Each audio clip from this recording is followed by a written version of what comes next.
So yes, retrograde got me one more time. It got me as much as I want to escape and fight this retrograde. No, you will not get me, Mercury, this time. You will not. Mercury. But yes, you're almighty powerful. I made Venus and Mars in the sixth house twice. You know why? Because I went back to my channel. I'm like, what videos have I done in my series? And I didn't notice that webcam bad lighting looking video. And I'm like, that must be something else. Okay, what else before that? Venus and Mercury in the sixth was already made. So yeah, Venus, Mercury in the seventh house today. And today I uploaded a video of the greatest remedy that just helps you in all directions, every directions, on my Nandi Nadi course on kschannel.thinkific.com. On my course section, which is the latest video of remedy, the last video you'll see of Ketu. So Mars, Venus in the seventh house. What do? Well, they do absolutely great things. First of all, they're in the seventh house, right? So Venus is in its own house. Husband and wife are going to be in love. Husband and wife are going to meet in a way where they're going to know each other somehow, some way from past. Even if they don't know, somehow when they would meet, they will figure out, oh my God, I was there too. You were there too. I didn't even know. I didn't even see you. For example, they could suddenly find out that, oh, they went to school together in college or high school, but I never saw you there. Where were you? That's what happens. Or for example, oh my God, you know that person? I know that person too. I've known that person for 10 years. You know them for 10 years too? How come we never met through this person? So there's some commonality that occurs between Mars and Venus in the seventh house. And the other thing is that especially through the activation of marriage, business becomes active. I mean, business should definitely be considered, especially now this day and age. We're not talking about 2014, 15 anymore. We're not in 2000s anymore.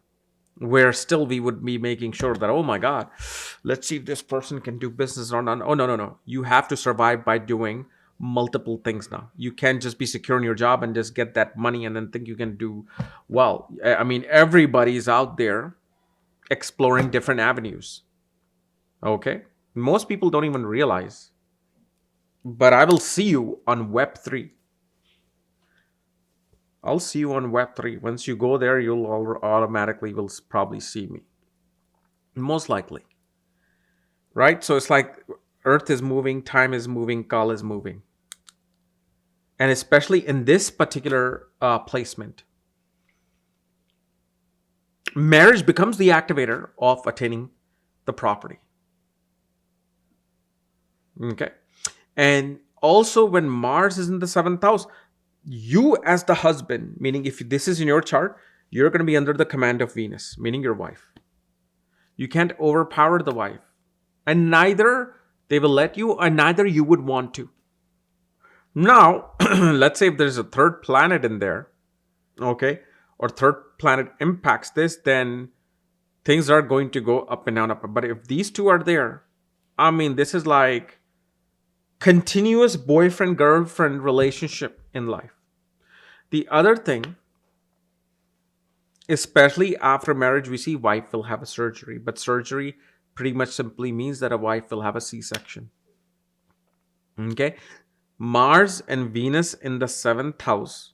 And this is very similar to what I said in Mars in the seventh house. When the younger brother meets a girlfriend or gets married, you find your love.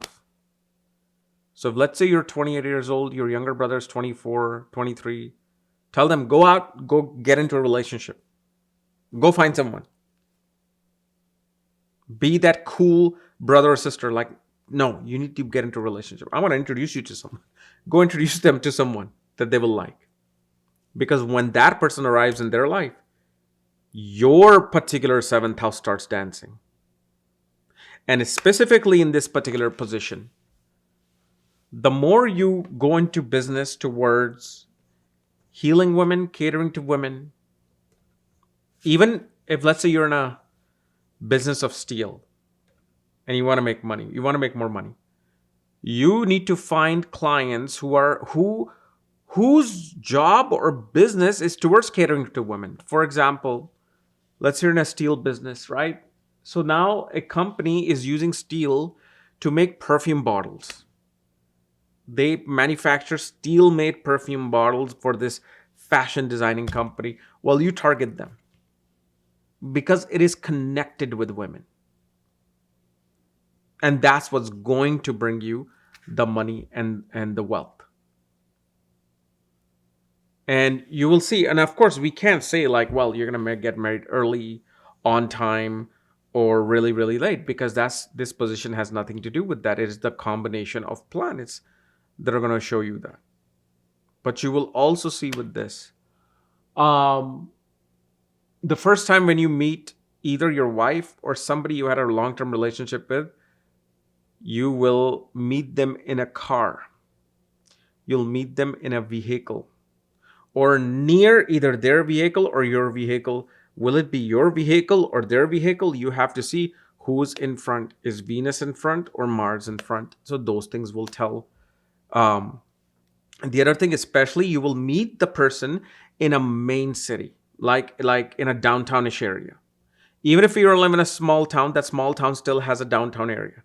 You're gonna meet in the hub of the downtown area, and the person that you will meet will be very, very close to you. Like, for example, they could be 5 miles away, 10 miles away, 15 miles away, just in that within that vicinity. Like within 10, 15 minutes, you're there to their place. So it's not like, well, you're in Mumbai and they're in New Delhi, and then now you guys are connecting, and then slowly you guys come together, and then one person moves there. That's not how it's going to work. It's going to be that locality that the person is going to meet in. And especially you will see. And this can be the negative downfall of this particular placement if you don't watch out. When Mars, Venus are in the seventh house, whether it's a boy or girl, they will have too many demands on who they want to be with. He has to be tall. He has to be handsome. He has to go through an Ivy League school. He must have his MBA. And he must have the best relationship with the mother and father, because I want to deal with a family that has the most amazing fun, and I want all the family members to be extroverted. I want them to go to parties every weekend because I want to enjoy that too. So what happens with Mars and Venus in the seventh house? The demand comes into play. One way or the other, the demand's going to come into play. Because remember what's happening in the seventh house. Business is taking place in seventh house. As much as love is there, of course, sexual passion is there, of course, but the underlining foundation of those two things to happen is the business deal. Am I getting the right thing in this deal? So, and it's not like if it's girl is going to be that or boy is going to be that. Whoever's chart has this, they're going to be that way. No matter what you think or not. Oh, my boyfriend, girlfriend will never be thinking like that. They just love me. No, the underlining theme is they're assessing everything. It's like a tycoon or industrialist going and meeting with all the people and the owners of other companies, and they're like buddy buddy, but they're assessing everything. Should I invest in this particular town or not? Should I build a factory in this town or not? How is the water? How is the ground? How is the soil? Are there any natural disaster? All these things they're checking. But in front, they're giving the fact that, hey, I'm here. I want to change this town. And I'll be like, but when those things, half of them are not met, they'll be like, guys, I really want to, but listen, in the future, I know we're going to do something, but if you need any help, you call me. I'll be there for you. But in the end, it is going to be some form of a deal that they have in their head that has to be made. It's like, it's not even a deal. It's like like I said, they're an industrialist. They're checking for everything around. So, if you can, and remember, every marriage is going to be some kind of a deal. Okay. Here, they just are much more adamant about going forward with that particular deal. They're looking at all the bells and whistles. Okay. And one of the other things we see is this is a very strong potential for a person to pretty much go to the furthest point from their home to make their living, make their career, make their business happen. Because seventh house is the furthest point from where you are. So you might be in foreign lands meeting someone, and that person will be 5 to 10 miles away from where you are. Okay, but usually also you will see when Mars Venus are together, a man will find a wife which will be very good looking, who's going to be very good looking, perfect body, perfect everything. But one thing also is there is going to be that aggressive nature with anger because they're going to want their way. I told you, no matter whose chart it is, the husband has to be subservient in this particular case. And if you force yourself to be superior, it ain't gonna last. Okay. So anyway, guys, this was my analysis of the proper video of Mercury or Venus and Mars in the 7th house. If you're new to my channel, subscribe below so you don't miss these type of videos. If you want to know where your Mars, Venus are placed along with all your astrology details, check out the links here, karasastrology.com. Otherwise, we'll see you later. Bye-bye.